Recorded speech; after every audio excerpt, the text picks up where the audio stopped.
السلام عليكم ورحمة الله وبركاته. الحمد لله رب العالمين والعاقبة للمتقين ولا عدوان إلا على الظالمين والصلاة والسلام على أشرف الأنبياء والمرسلين وعلى آله وأصحابه أجمعين أما بعد. اللهم علمنا ما جهلنا وذكرنا ما نسينا ووفقنا لصالح الأعمال يا رب العالمين. கண்ணியத்திற்குரிய சகோதர சகோதரிகளே, அல்லாஹுடைய பேரருளால்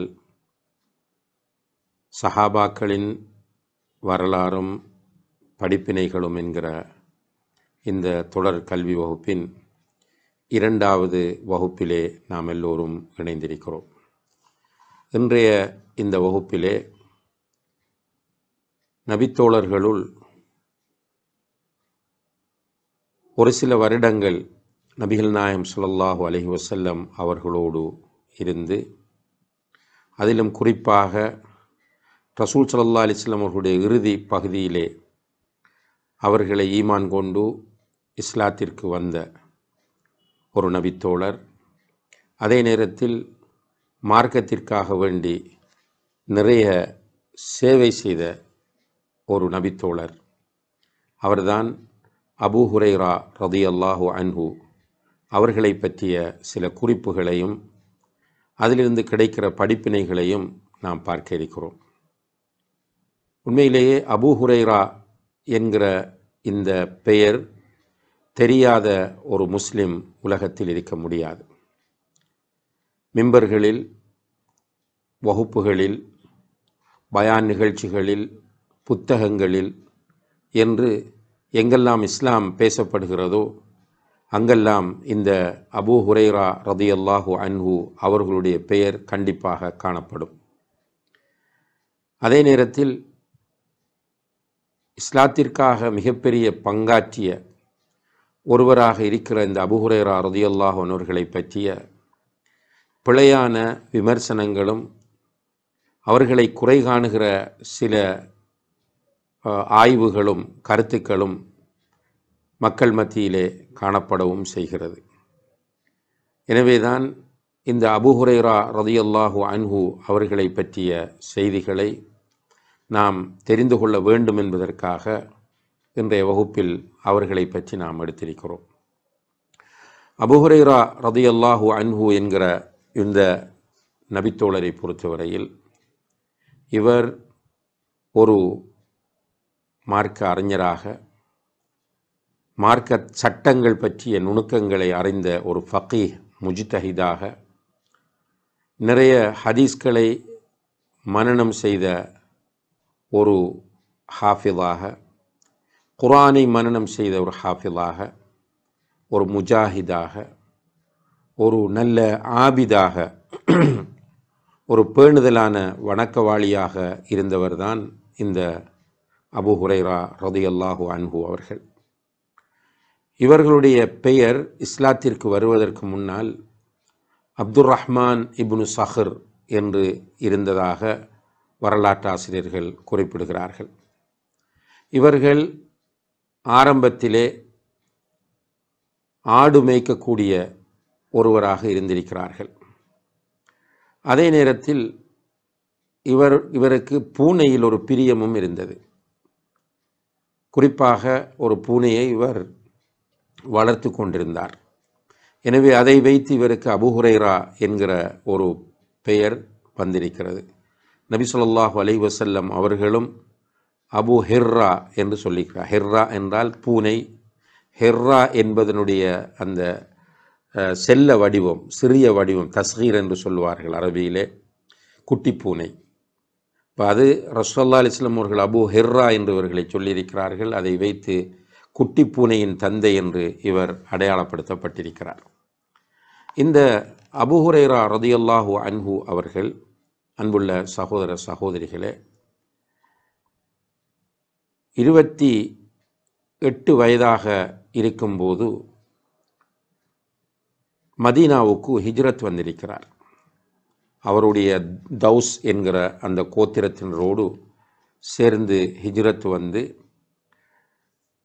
மதீனாவுக்கு ஹிஜ்ரத் வந்த வேளையிலே ரசூலுல்லாஹி அலைஹி வஸல்லம் அவர்கள் ஹைபருக்கு போய்விட்டார்கள். ஹைபர் யுத்தம் செய்வதற்காக வேண்டி ஹைபருக்கு போய்விட்டார்கள்.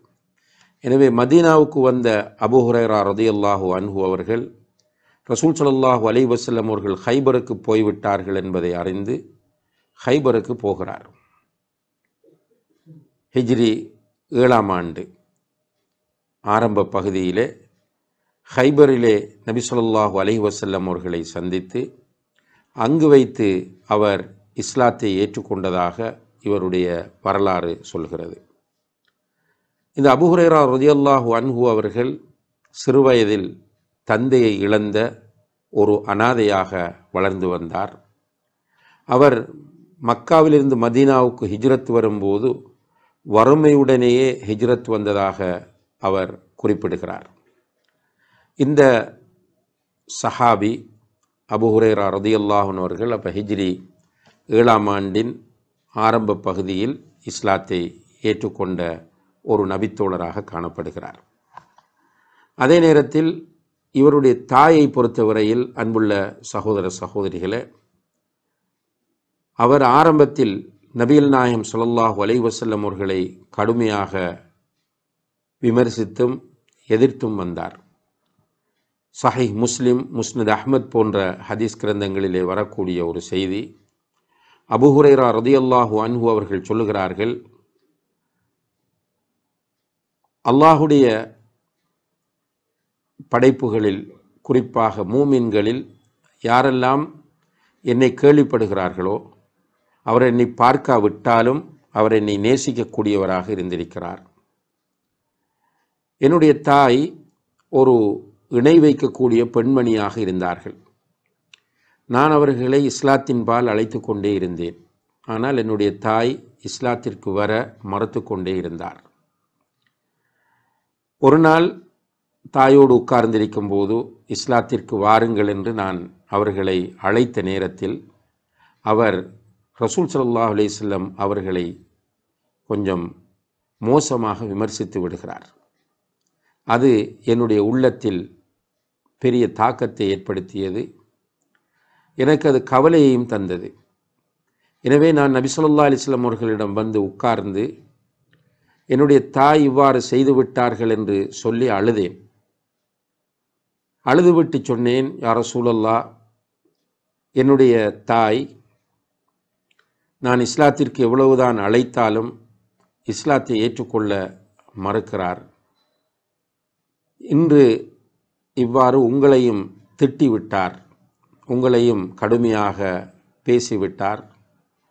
எனவே என்னுடைய தாய்க்கு ஹிதாயத் கிடைக்க வேண்டும், அதற்காக துஆ செய்யுங்கள் என்று அபூ ஹுரைரா ரலியல்லாஹு அன்ஹு அவர்கள் நபி ஸல்லல்லாஹு அலைஹி வஸல்லம் அவர்களிடம் கேட்கிறார்கள். உடனே அல்லாஹுடைய தூதர் ஸல்லல்லாஹு அலைஹி வஸல்லம் அவர்கள், அல்லாஹும்ம ஹ்தி உம்ம அபி ஹுரைரா, யா அல்லாஹ், அபூ ஹுரைராவுடைய தாய்க்கு நேர்வழியை கொடுப்பாயாக, ஹிதாயத்தை கொடுப்பாயாக என்று துஆ செய்தார்கள். ரசூலுல்லாஹி அலைஹி வஸல்லம் அவர்கள் இவ்வாறு துஆ செய்த அந்த மகிழ்ச்சியில் வீட்டுக்கு அபூ ஹுரைரா ரலியல்லாஹு அன்ஹு அவர்கள் செல்கிறார்கள். அவர்கள் சொல்லுகிறார்கள், நான் மகிழ்ச்சியோடு வீட்டுக்கு சென்று வீட்டு கதவை திறக்க முயற்சி செய்த போது என்னுடைய தாய் சொன்னார்கள், என்னுடைய காலடி சத்தத்தை கேட்டுவிட்டு, மக்கானக யா அபா ஹுரைரா, அபூ ஹுரைராவே உள்ளே வராமல் வெளியே நில் என்று சொன்னார்கள். அவர்கள் தண்ணீர் பயன்படுத்துகிற சத்தம் எனக்கு கேட்டது. அபூ ஹுரைரா சொல்கிறார், என்னுடைய தாய் குளித்துவிட்டு அவருடைய மேலாடையை அணிந்து கொண்டு முந்தானையையும் போட்டுக்கொண்டு கதவை திறந்தார்கள். திறந்து என்னை பார்த்து சொன்னார்கள், யா அபா ஹுரைரா, அஷ்ஹது அல்லா இலாஹ இல்லல்லாஹ் வ அஷ்ஹது அன்ன முஹம்மதன் அப்துஹு வ ரசூலுஹ். அபூ ஹுரைராவே, வணக்கத்திற்கு தகுதியான உண்மையான இலாஹ் அல்லாஹுவை தவிர வேறு யாரும் இல்லை என்றும், முஹம்மத் ஸல்லல்லாஹு அலைஹி வஸல்லம் அவர்கள் அல்லாஹுடைய அடியாரும் அவனுடைய தூதரும் என்று நான் சாட்சி சொல்கிறேன் என்று என்னுடைய தாய் சொன்னார்கள். நான் அப்படியே ரசூலுல்லாஹி அலைஹி வஸல்லம் அவர்களிடத்தில் திரும்பி ஓடி வந்தேன். வந்து மகிழ்ச்சியினால் ஆனந்த கண்ணீர் வடித்து அழுது அல்லாஹுடைய தூதரிடத்தில் சொன்னேன், யா ரசூலல்லாஹ், அல்லாஹு தஆலா உங்களுடைய துஆவை கபூல் செய்து விட்டான். என்னுடைய தாய்க்கு அல்லாஹு தஆலா ஹிதாயத்தை கொடுத்து விட்டான் என்று நபி ஸல்லல்லாஹு அலைஹி வஸல்லம் அவர்களிடம் கண்ணீர் மல்க அபூ ஹுரைரா ரலியல்லாஹு அன்ஹு அவர்கள் சொன்னபோது அல்லாஹுடைய தூதர் ஸல்லல்லாஹு அலைஹி வஸல்லம் அவர்கள் அல்லாஹுவை புகழ்ந்து அவனை போற்றினார்கள். அதே நேரத்தில் அபூ ஹுரைரா ரலியல்லாஹு அன்ஹு அவர்கள் அந்த நேரத்தில் அல்லாஹுடைய தூதரை பார்த்து சொன்னார்கள், யா ரசூலல்லாஹ், உதுல்லாஹ அன் யுஹிப்பனி அன வ உம்மி இலா இபாதிஹில் முஃமினீன். அதாவது என்னையும் என்னுடைய தாயையும் மூமின்கள் நேசிக்க வேண்டும், அதற்காக துஆ செய்யுங்கள், நாங்களும் அவர்களை நேசிக்க வேண்டும் என்று சொன்னபோது ரசூல் ஸல்லல்லாஹு அலைஹி வஸல்லம் அவர்கள் அதற்காகவும் துஆ செய்தார்கள் என்று இந்த செய்தியிலே அபூ ஹுரைரா ரலியல்லாஹு அன்ஹு அவர்கள் சொல்லுகிறார்கள். இப்போ அபூ ஹுரைரா ரலியல்லாஹு அன்ஹு அவர்கள் இஸ்லாத்தை ஏற்றுக்கொண்டு அந்த இஸ்லாத்தின் இன்பத்தை அனுபவித்த நிலையில் தன்னுடைய தாய்க்கும் அந்த ஹிதாயத் கிடைக்க வேண்டும் என்பதிலே மிக உறுதியோடு அவர்கள் இருந்திருப்பதை இந்த சம்பவம் நமக்கு சொல்லி காட்டுகிறது. அதே நேரத்தில் அபூ ஹுரைரா ரலியல்லாஹு அன்ஹு அவர்கள் இஸ்லாத்தை ஏற்றுக்கொண்டதிலிருந்து இஸ்லாத்தை படிக்க வேண்டும், இஸ்லாத்தை பரப்ப வேண்டும் என்பதிலே கண்ணும் கருத்துமாக இருந்தார்கள். அந்த எண்ணத்தில் நபி ஸல்லல்லாஹு அலைஹி வஸல்லம் அவர்களோடு மிக நெருக்கமான உறவை பேணினார்கள். கடுமையாக இஸ்லாமிய கல்வி தேடலிலே கஷ்டப்பட்டார்கள். அதற்காக நிறைய தியாகமும் செய்தார்கள். ஹதீஸ்களை, குர்ஆனை ஒரு பக்கம் மனனம் செய்திருந்தார்கள். இந்த குறிப்பிட்ட பீரியட்டுக்குள் அவர்கள் சுமார் 3 வருடங்கள் சொச்சம்தான் ரசூல் ஸல்லல்லாஹு அலைஹி வஸல்லம் அவர்களோடு இருந்திருக்கிறார்கள். இந்த காலப்பகுதிக்குள் குர்ஆனை மனப்பாடம் செய்கிறார்கள். ஹதீஸ்களையும் மிக அதிகமாக ஆர்வம் எடுத்து மனப்பாடம் செய்கிறார்கள். இதற்குள் அவர்களுக்கு வருமான வழிகள் போதாமல் வறுமையில் மிக கஷ்டப்பட்டிருக்கிறார்கள். குறிப்பாக பசி, பட்டினி அவர்களை வாட்டி இருக்கிறது. அவர்கள் ஒரு கட்டத்தில் மயங்கி கீழே விழுந்திருக்கிறார்கள். பசியின் அகோரத்தினால் தன்னால் தாங்க முடியாமல் மயங்கி விழுந்திருக்கிறார்கள். புகாரியிலே வருகிறது. அபூ ஹுரைரா ரலியல்லாஹு அன்ஹு அவர்கள் சொல்கிறார்கள், வணக்கத்திற்குரிய நாயன் அல்லாஹுவை தவிர வேறு யாரும் இல்லை, அவன் மீது சத்தியமாக சொல்கிறேன், ஒரு நாள் பசியினால் என்னுடைய வயிற்றை பிடித்து கொண்டு நான் பூமியிலே புரண்டேன். கடும் கஷ்டமாக இருந்தது. அந்த நேரத்தில் அபூபக்கர் ரலியல்லாஹு அன்ஹு அவர்கள் வந்தார்கள். அவர்களிடத்தில் போய் நான் ஒரு வசனத்தை பற்றி கேட்டேன். அல் குர்ஆன் வசனம் ஒன்றை பற்றி கேட்டேன். எதற்காக கேட்டேன் என்றால், அவர் அந்த வசனத்தோடு சேர்த்து பதில் சொல்லுகிற அதே நேரத்தில் அவருடைய வீட்டுக்கு என்னை அழைத்து செல்வார் என்கிற ஒரு நம்பிக்கையில் கேட்டேன். ஆனால் அவர் குர்ஆன் வசனத்திற்கு பதில் சொல்லிவிட்டு போய்விட்டார். அதற்கு பிறகு உமர் ரலியல்லாஹு அன்ஹு அவர்கள் வந்தார்கள். அவரிடமும் ஒரு வசனத்தை பற்றி கேட்டேன். பசி கொடுமை தாங்க முடியாமல் அவரும் என்ன செய்தார் என்றால் அதற்குரிய விளக்கத்தை சொல்லிவிட்டு போய்விட்டார். நான் கேட்ட நோக்கம் என்னை அவர் வீட்டுக்கு அழைத்து சென்று ஏதாவது சாப்பிட தர வேண்டும் என்று. ஆனால் அபூபக்கர் ரலியல்லாஹு அன்ஹு அவர்கள் வந்து போய்விட்டார்கள். உமர் ரலியல்லாஹு அன்ஹு அவர்கள் வந்து போய்விட்டார்கள். அப்படி இருக்கும்போது அல்லாஹுடைய தூதர் ஸல்லல்லாஹு அலைஹி வஸல்லம் அவர்கள் வந்தார்கள். என்னை பார்த்து புன்முறுவல் செய்தார்கள். என்னுடைய முகத்தை பார்த்து என்னுடைய மனநிலையை புரிந்து கொண்டு சொன்னார்கள், யா அபாஹிர், அபூ ஹிர்ரே. நம்ம ஆரம்பத்தில் சொன்னது ரசூலுல்லாஹி அலைஹி வஸல்லம் அவர்களை அவரை அபூ ஹிர் என்று சொன்னார்கள். அபூ ஹிர்ரே என்று சொன்னார்கள். அப்போ அபூ ஹுரைரா ரலியல்லாஹு அன்ஹு அவர்கள் அல்லாஹுடைய தூதரே என்ன என்று கேட்டார்கள். இப்போ ரசூலுல்லாஹி அலைஹி வஸல்லம் அவர்கள் சொன்னார்கள், இல் ஹக், என்னோடு வா என்று சொன்னார்கள். நான் ரசூலுல்லாஹி அலைஹி வஸல்லம் அவர்களை பின்துயர்ந்து சென்றேன். அவருடைய வீட்டுக்கு சென்றதும் ஒரு பாத்திரத்தில் பால் இருந்தது. அந்த பால் ஏது என்று அவர்கள் மனைவியரிடத்தில் கேட்டார்கள். அதற்கு அவர்கள் சொன்னார்கள், உங்களுக்காக இன்னார் அன்பளிப்பாக தந்தது என்று சொன்னதும், அபூ ஹுரைரா ரலியல்லாஹு அன்ஹு அவர்களை அழைத்து அல்லாஹ்வுடைய தூதர் அந்த பாலை அவருக்கு கொடுக்காமல் திண்ணை தோழர்களை அழைத்து வரச் சொன்னார்கள். திண்ணை தோழர்கள் என்றால் ஒரு கூட்டம், மஸ்ஜிதிலே குடும்பம் இல்லாமல் உட்கார்ந்திருந்தவர்கள். அவர்கள் மஸ்ஜிதிலே தூங்குவார்கள். சதகாக்கள் வந்தால் ரசூல் ஸல்லல்லாஹு அலைஹி வஸல்லம் அவர்கள் கொடுப்பார்கள், அதை சாப்பிடுவார்கள். இப்படி காலம் கடத்தியவர்கள். அவர்களை அழைத்து வரச் சொன்னார்கள். அவர்கள் அழைத்து வரப்பட்டதும் அவர்களுக்கு அந்த பாலை கொடுக்குமாறு ரசூல் ஸல்லல்லாஹு அலைஹி வஸல்லம் அவர்கள் சொன்னார்கள். ஒவ்வொருவருக்காக வந்த அந்த திண்ணை தோழர்களில் ஒவ்வொருவருக்கும் அந்த பாலை பாத்திரத்தை கொடுக்கிறார்கள். குடித்து எல்லோரும் குடித்து முடிந்த பிறகு ரசூல் ஸல்லல்லாஹு அலைஹி வஸல்லம் அவர்கள் அந்த கடைசியாக ரசூலுல்லாஹ்விடம் அந்த பாத்திரத்தை கொடுக்கிறார். ரசூல் ஸல்லல்லாஹு அலைஹி வஸல்லம் அவர்கள் அந்த பாத்திரத்தை வாங்கி கொண்டு சொன்னார்கள், அபூ ஹுரைராவே, பகீது அன வ அன்த, இப்போது பால் குடிக்காமல் இருப்பது நீயும் நானும் மாத்திரம்தான் என்று சொன்னார்கள். ரசூலுல்லாஹி அலைஹி வஸல்லம் அவர்கள் அவர் அபூ ஹுரைரா ஆம் யா ரசூலல்லாஹ் என்று சொன்னதும் ரசூலுல்லாஹி அலைஹி வஸல்லம் அவர்கள் சொன்னார்கள், உக்உத் ஃபஷ்ரப், உட்கார்ந்து குடி என்று சொன்னார்கள். அவர் உட்கார்ந்து குடித்தார். குடித்துவிட்டு ரசூலுல்லாஹி அலைஹி வஸல்லம் அவர்களை பார்க்கிறார். அல்லாஹ்வுடைய தூதர் சொன்னார்கள், இஷ்ரப், இன்னும் குடி என்றார்கள். அவர் குடித்துவிட்டு ரசூலுல்லாஹ்வை பார்க்கிறார். மீண்டும் குடி என்று சொன்னார்கள். மீண்டும் குடிக்கிறார். அப்போது சொன்னார், யா ரசூலல்லாஹ், அல்லாஹ்வின் மீது சத்தியமாக இதுக்கு மேலே குடிப்பதற்கு என்னுடைய வயிற்றுக்குள் இடமில்லை என்று சொன்னதும் ரசூல் ஸல்லல்லாஹு அலைஹி வஸல்லம் அவர்கள் அந்த மீதமான பாலை அவரிடமிருந்து வாங்கி குடித்தார்கள் என்று அபூ ஹுரைரா ரலியல்லாஹு அன்ஹு அவர்கள் சொல்லி காட்டுகிறார்கள். அன்புள்ள சகோதர சகோதரிகளே, இந்த சம்பவத்தின் மூலம் அபூ ஹுரைரா ரலியல்லாஹு அன்ஹு அவர்கள் எவ்வளவு வறுமையிலும் பசி கொடுமையிலும் கஷ்டத்திலும் பஞ்சத்திலும் இருந்திருக்கிறார்கள் என்பதை நாம் காணக்கூடியதாக இருக்கிறது.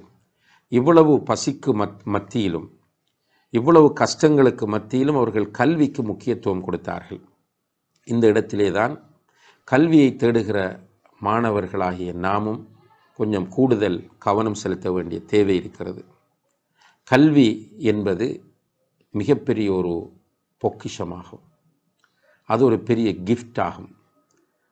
அல்லாஹ்வுடைய தூதர் ஸல்லல்லாஹு அலைஹி வஸல்லம் அவர்கள் சொன்னார்கள், மன் யுரிதில்லாஹு பிஹி கைரன் யுஃபக்கிஹு ஃபித்தீன், யாருக்கு அல்லாஹ் நலவை நாடுகிறானோ அவருக்கு மார்க்கத்தில் விளக்கத்தை தருகிறான், ஹைரை நாடினால். அப்போ கல்வி என்பது ஒருவருக்கு கிடைக்கிறது என்றால் அவருக்கு அல்லாஹ் நிறைய ஹைரை, நிறைய நலவை, நன்மையை நாடியிருக்கிறான் என்பது அர்த்தமாகும். இப்போ இதை நம்ம புரிந்து கொள்ள வேண்டும். நிறைய பேர் கல்வியினுடைய பெருமதியை புரியாமல் கல்வியை ஒதுக்கி வாழ்வதை, கல்விக்கு முக்கியத்துவம் தராமல் வாழ்ந்து கொண்டிருப்பதை நாம் பார்க்கிறோம். ஆனால் கல்வி ஒரு சுகம், கல்வி ஒரு பொக்கிஷம், கல்வி ஒரு அருள், கல்வி ஒரு ஹைர். இந்த ஹைரை நம்ம மிஸ் பண்ணிவிடக்கூடாது. இந்த கல்வியை பெறுவதற்காக அபூ ஹுரைரா ரலியல்லாஹு அன்ஹு அவர்கள் மிக கஷ்டப்பட்டிருக்கிறார்கள். அதுபோல ஏனைய சஹாபாக்களும் தான். அதுபோல அதற்கு பின்னால் வந்த தாபிஊன்கள், தாபிஈன்கள், இமாம்கள், இன்று வரைக்கும் நாம் சிறந்த ஆலிம்களை, உலமாக்களை பார்த்தால் கல்வியை பெறுவதற்காக நிறைய தியாகங்களும் கஷ்டங்களும் பட்டவர்கள் அவர்கள் என்பதை நாம் காணக்கூடியதாக இருக்கிறது.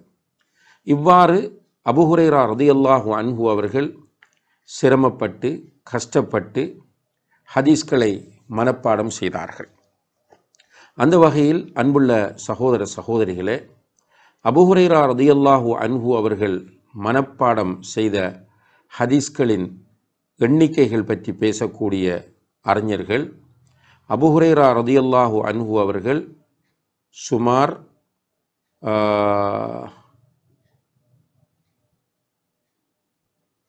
அவர்களுடைய ஹதீஸ்களுடைய எண்ணிக்கை 6000க்கும் மேற்பட்டது என்பதை குறிப்பிடுகிறார்கள். இந்த ஹதீஸ்களிலே அன்புள்ள சகோதர சகோதரிகளே, நம்ம பார்க்கிற போது மன்னிக்க வேண்டும், அபூ ஹுரைரா ரலியல்லாஹு அன்ஹு அவர்களுடைய அந்த நினைவாற்றலை பற்றி முதலிலே சொல்லுகிற போது ஒரு அறிஞர் சொல்லுகிறார், மிகவும் அற்புதமான நினைவாற்றலை அவர் கொண்டிருந்தார். அவருடைய நினைவாற்றல் என்பது ஒரு முஅ்ஜிஸத்தாக, ஒரு கராமத்தாகவே காணப்பட்டது. அவர்களிடமிருந்து அவர்கள் மனப்பாடம் செய்திருந்த ஹதீஸ்களை அவர்களிடமிருந்து படிக்கிற மாணவர்கள் என்ற பட்டியலை நாம் பார்த்தால் சஹாபாக்கள் தாபிஊன்களிலிருந்து சுமார் 800க்கும் அதிகமான மாணவர்கள் அவர்களிடத்தில் இந்த மார்க்கத்தை, ஹதீஸ்களை படித்திருப்பதை காணக்கூடியதாக இருக்கிறது என்று அறிஞர்கள் குறிப்பிடுகிறார்கள். இப்போ அபூ ஹுரைரா ரலியல்லாஹு அன்ஹு அவர்கள் அறிவித்த ஹதீஸ்களில் புகாரி முஸ்லிம் ஆகிய 2 இமாம்களும் சுமார் 326 ஹதீஸ்களை அறிவித்திருப்பதாக இமாம் தஹபி ரஹிமஹுல்லா அவர்கள் குறிப்பிடுகிறார்கள். புகாரி முஸ்லிம் 2 பேரும் அவர்களுடைய ஹதீஸ் கிரந்தங்களில் 326 ஹதீஸ்களை அறிவித்திருக்கிறார்கள். புகாரி இமாம் அவர்கள் கிட்டத்தட்ட தனியாக புகாரியில் நீங்கள் பார்த்தால் அபூ ஹுரைரா அறிவித்த ஹதீஸ்கள் 93, முஸ்லிமை நீங்கள் பார்த்தால் 98 ஹதீஸ்கள் காணப்படுகின்றன. புகாரி முஸ்லிம் போன்ற ஹதீஸ் கிரந்தங்களிலே இவ்வாறு இப்போ புகாரியும் முஸ்லிமும் சேர்ந்து அறிவித்த ஹதீஸ்கள், நான் ஆரம்பத்தில் கொஞ்சம் தகவலை நுணுக்கமாக சொல்லவில்லை, புகாரியும் முஸ்லிமும் சேர்ந்து அறிவித்த ஹதீஸ்கள் சுமார் 326. அதில் புகாரி மட்டும் அபூ ஹுரைராவை தொட்டு அறிவித்த ஹதீஸ்கள் 93, இமாம் முஸ்லிம் ரஹிமஹுல்லா அவர்கள் அபூ ஹுரைரா ரலியல்லாஹு அன்ஹுவை தொட்டு அறிவித்த ஹதீஸ்கள் 98.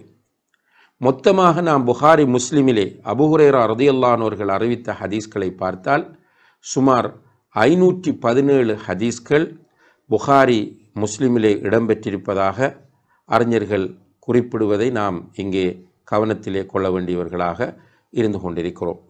அபூ ஹுரைரா ரலியல்லாஹு அன்ஹு அவர்கள் இவ்வாறு ஆயிரக்கணக்கான ஹதீஸ்களை பொதுவாக மனனம் செய்திருந்த அதே நேரத்தில் அவர்கள் அன்புள்ள சகோதர சகோதரிகளே குர்ஆனையும் மனனம் செய்த ஒரு ஹாஃபிலாகவும் காணப்பட்டார்கள் என்பதை நாம் அவர்களுடைய வரலாற்றை படிக்கிற போது அறிந்து கொள்ள முடிகிறது. இந்த அபூ ஹுரைரா ரலியல்லாஹு அன்ஹு அவர்களுடைய ஒரு மிக முக்கியமான விசேட தன்மை என்னவென்று கேட்டால், இவர்கள் ஒரு நல்ல ஆபிதாக, ஒரு வணக்கவாளியாக அவர்கள் இருந்திருக்கிறார்கள். குறிப்பாக ஹதீஸ்களில் எவற்றையெல்லாம் படிக்கிறார்களோ அவற்றை வாழ்க்கையில் அமல் செய்ய வேண்டும் என்பதில் அவர்கள் கவனம் செலுத்தியிருக்கிறார்கள். ஹதீஸ்களில் எவற்றையெல்லாம் அவர்கள் படிக்கிறார்களோ அவற்றையெல்லாம் அமல் செய்ய வேண்டும் என்கிற விஷயத்தில் அவர்கள் கூடுதல் கவனம் செலுத்தியிருக்கிறார்கள். உதாரணமாக நாம் பார்த்தால் முஸ்லிமிலே வரக்கூடிய ஒரு ஹதீஸ், அபூ ஹுரைரா ரலியல்லாஹு அன்ஹு அவர்கள் அறிவிக்கிறார்கள், நபி ஸல்லல்லாஹு அலைஹி வஸல்லம் அவர்கள் சொன்னார்கள், மதீனாவின் எல்லைக்குள் ஒருவர் அதனுடைய கஷ்டங்களை எல்லாம் பொறுத்து கொண்டு வாழ்ந்தாராக இருந்தால், மதீனாவில் ஒருவர் மதின சோதனைகள் என்ன கஷ்டங்கள் வந்தாலும் அந்த கஷ்டங்களை எல்லாம் சகித்து கொண்டு வாழ்ந்து அங்கே மரணித்தால் நாளை மறுமையிலே அவருக்காக நான் ஷஃபாத்து செய்வேன் அல்லது அவருக்கு நான் சாட்சி சொல்வேன் என்று நபி ஸல்லல்லாஹு அலைஹி வஸல்லம் அவர்கள் சொன்னார்கள். எனவே இந்த ஹதீஸை அறிவித்த அபூ ஹுரைரா ரலியல்லாஹு அன்ஹு அவர்கள் வேறு எங்கும் போக விரும்பவில்லை. மதீனாவிலே இருந்து மதீனாவிலேயே மௌத்தானார்கள் என்பதை பார்க்கிறோம். அதே போல புகாரி முஸ்லிமிலே பதிவு செய்யப்படுகிற ஒரு ஹதீஸ் அபூ ஹுரைரா ரலியல்லாஹு அன்ஹு அவர்கள் அறிவிக்கிறார்கள், சொல்கிறார்கள், அவுசானி ஹலீலி அபுல் காசிம் ஸல்லல்லாஹு அலைஹி வஸல்லம் பி ஸலாத்தின், என்னுடைய நண்பராகிய அபுல் காசிம் ரசூல் ஸல்லல்லாஹு அலைஹி வஸல்லம் அவர்கள் 3 விஷயங்களை எனக்கு வசியத் செய்தார்கள். நான் மூத்தாகும் வரைக்கும் அதை விடவே இல்லை. ஒன்று, ஒவ்வொரு மாதமும் நோன்பு நோட்பது, 2வது துஹா தொழுவது, 3வது வித்ரு தொழுது விட்டு தூங்குவது என்று சொன்னார்கள். இப்படி அவர்கள் படிக்கிற ஹதீஸ்களை, அறிவிக்கிற ஹதீஸ்களை கொண்டு அமல் செய்திருக்கிறார்கள். இப்போ இது நாம் சிந்திக்க வேண்டிய ஒரு அம்சமாகும். இப்போ நிறைய கல்வியை நாம் தேடுகிறோம். ஆனால் நாம் தேடுகிற கல்வியை கொண்டு அமல் செய்வதில் ஆர்வம் காட்டுவது என்பது மிக அரிது. ஆனால் நபித்தோழர்களை பொறுத்தவரையில் அவர்கள் கற்றதை கொண்டு அமல் செய்யக்கூடியவர்களாக இருந்திருக்கிறார்கள். உண்மையில் அதுதான் நம்மிடமிருந்து எதிர்பார்க்கப்படக்கூடிய அம்சமாகும். இப்போ நாம் குர்ஆனை படித்தாலும் ஹதீஸை படித்தாலும் முதலில் அது நமக்கு என்று நாம் முடிவெடுக்க வேண்டும். இப்போ இன்று நாம் வாழுகிற இந்த ஃபித்னாவுடைய காலத்தில் பெரும்பாலும் நாம் படிக்கிற விஷயங்கள் மற்றவர்களுக்கு பொருந்தும், மற்றவர்களுக்கு தேவையானது என்று எண்ணுகிற ஒரு நிலை ஏற்பட்டிருக்கிறது. இந்த காலத்தில் அபூ ஹுரைரா ரலியல்லாஹு அன்ஹு அவர்கள் போன்ற நபித்தோழர்களை பற்றி நாம் படிக்கிற போது, அன்புள்ள சகோதர சகோதரிகளே, நம்முடைய மனங்களில் இந்த பதிவு வந்துவிட வேண்டும். அதாவது படிப்பதை கொண்டு நான் அமல் செய்ய வேண்டும் முதலில், அதுக்கு பிறகுதான் மற்றவர்களுக்கு என்பதிலே நாம் தெளிவாக இருக்க வேண்டும். அதே போல அபூ ஹுரைரா ரலியல்லாஹு அன்ஹு அவர்கள் தன்னுடைய தாயுடைய விஷயத்தில் அவர்களுக்கு பணிவிடை செய்வதிலே, தாய்க்கு உபகாரம் செய்வதிலே மிக ஒரு முன்மாதிரியான ஒரு நபித்தோழராக இருந்தார். காரணம் என்னென்றால், அவர்கள்தான் அறிவிக்கிறார்கள், புகாரி முஸ்லிமிலே வரக்கூடிய ஹதீஸ், ஒரு மனிதர் ரசூலுல்லாஹி அலைஹி வஸல்லம் அவர்களிடம் வந்து, என்னுடைய நேசத்திற்கும் பாசத்திற்கும் மிக தகுதியானவர் யார் என்று கேட்டபோது உன்னுடைய தாய் என்றார்கள். அடுத்தது யார் என்று கேட்டபோது உன்னுடைய தாய் என்றார்கள். அடுத்தது யார் என்று கேட்டபோது உன்னுடைய தாய் என்றார்கள். 4வது தடவை தான் உன்னுடைய தந்தை என்று நபி ஸல்லல்லாஹு அலைஹி வஸல்லம் அவர்கள் சொன்னார்கள். அபூ ஹுரைரா ரலியல்லாஹு அன்ஹு இந்த ஹதீஸ் அறிவித்த காரணத்தினால் அவர்கள் தன்னுடைய தாயுடைய விஷயத்தில் மிக அக்கறை உள்ளவராக, தாய்க்கு நன்றி பாராட்டுகிற, தாய்க்கு பணிவிடை செய்கிற ஒருவராக இருந்திருக்கிறார்கள். இதை பற்றி சொல்லுகிற போது இமாம் இப்னு சஅத் ரஹிமஹுல்லா அவர்கள் தன்னுடைய தபக்காத் என்கிற கிரந்தத்தில் பதிவு செய்கிறார்கள். ஒரு நாள் அவர் பசியோடு வீட்டிலிருந்து மஸ்ஜிதுக்கு வருகிறார் அபூ ஹுரைரா ரலியல்லாஹு அன்ஹு அவர்கள். இன்னும் சில நபித்தோழர்களும் அங்கே இருக்கிறார்கள். ரசூலுல்லாஹி அலைஹி வஸல்லம் அவர்கள் அபூ ஹுரைரா ரலியல்லாஹு அன்ஹு அவர்களிடம் கேட்கிறார்கள், அபூ ஹுரைராவே எதற்காக வந்தீர்கள் என்று. அபூ ஹுரைரா சொன்னார், பசி யா ரசூலுல்லாஹ் என்று. ரசூலுல்லாஹி அலைஹி வஸல்லம் அவர்கள் அப்போ ஒரு பாத்திரத்தை எடுத்தார்கள், அதற்குள் பேரிச்சம்பழம் இருந்தது. அங்கிருந்த எல்லோருக்கும் 2 பேரிச்சம்பழங்கள் கொடுத்தார்கள். அபூ ஹுரைராவுக்கும் 2 பேரிச்சம்பழங்கள் கொடுக்கப்படுகின்றன. அபூ ஹுரைரா ரலியல்லாஹு அன்ஹு அவர்கள் அதில் ஒன்றை சாப்பிட்டு விட்டு ஒன்றை வைத்துக் கொள்கிறார். ரசூலுல்லாஹி அலைஹி வஸல்லம் அவர்கள் கேட்டார்கள், இந்த ஒன்றை எதற்காக வைத்திருக்கிறாய் என்று. அபூ ஹுரைரா ரலியல்லாஹு அன்ஹு அவர்கள் சொன்னார்கள், யா ரசூலுல்லாஹ், இது என்னுடைய தாய்க்காக என்று சொன்னார்கள். பசியோடு வருகிறார், 2ல் ஒன்றை தாய்க்காக வைத்துக் கொள்கிறார் என்றால், இவைகளெல்லாம் அவர்களுடைய வாழ்க்கையிலிருந்து நாம் பெற வேண்டிய முக்கியமான படிப்பினைகள் என்பதை மறந்துவிடக்கூடாது. இவ்வாறு பல சிறப்புகளை உடைய அபூ ஹுரைரா ரலியல்லாஹு அன்ஹு அவர்கள் நல்ல ஒரு வணக்கவாளியாக இருந்தார்கள். இரவை 3 பகுதிகளாக பிரிப்பார்கள்.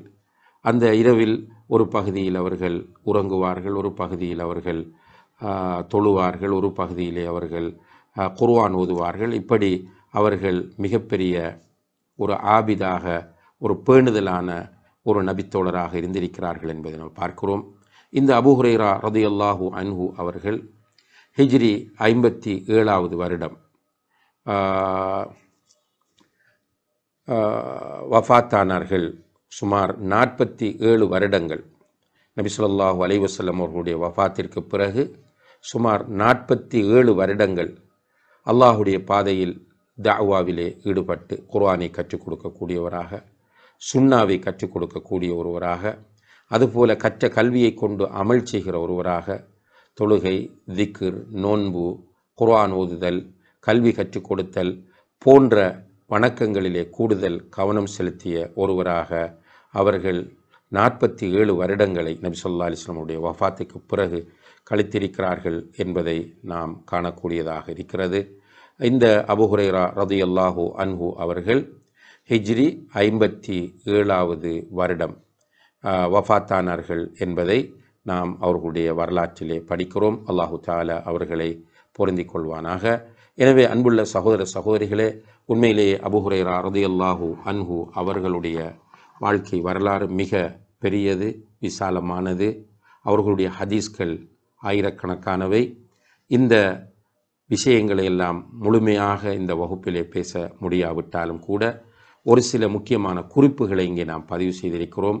அவற்றை அறிகிற நாம் அவற்றிலிருந்து பெறுகிற பாடங்களை நம்முடைய வாழ்க்கையில் முன்மாதிரியாக கொண்டு செயற்பட முயற்சிய வேண்டும். அல்லாஹு தஆலா அதற்கு நம் எல்லோருக்கும் தௌஃபிக் செய்வானாக. வ ஆஹிரு தஅவானா அனில் ஹம்துலில்லாஹி ரப்பில் ஆலமீன். வஸ்ஸலாமு அலைக்கும் வரஹ்மத்துல்லாஹி வபரகாத்துஹு.